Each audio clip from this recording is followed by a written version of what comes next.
У попередньому сезоні «Голос України» ти приймала участь.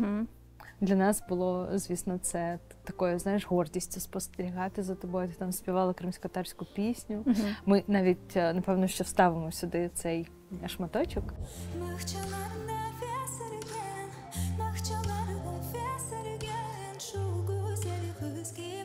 Що, ніхто не натисне?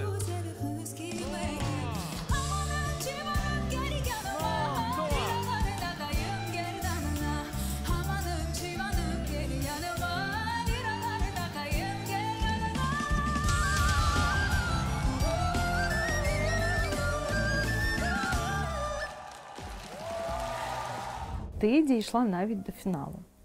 Розкажи про цей досвід, бо я знаю, що ти не дуже любиш приймати участь в таких конкурсах. Як ти взагалі наважилась? З часів Бельбеку, ти пам'ятаєш, що я там колись співала в цьому колективі, ми так часто їздили по всяких конкурсах, фестивалях, що ці переживання, я дуже емоційна людина, і мені складно переживати ці емоції кожен раз, як в перший раз, знаєш.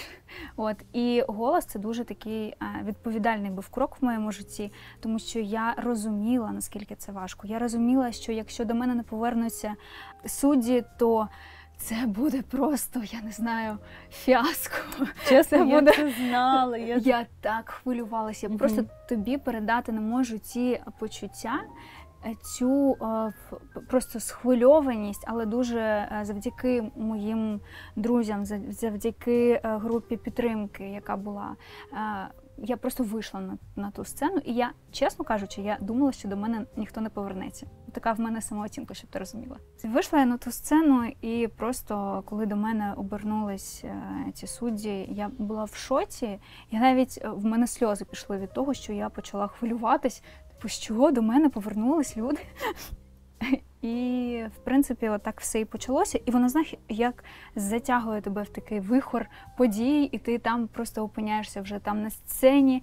Тут ти вже з гуртом ОКНЛ зазнайомишся і в їх студії, де вони працюють, там ти з ними робиш якусь їх пісню. Тут ти там на якомусь інтерв'ю, і ти просто це як нібито інше взагалі життя для тебе. І це, дійсно був крутий досвід.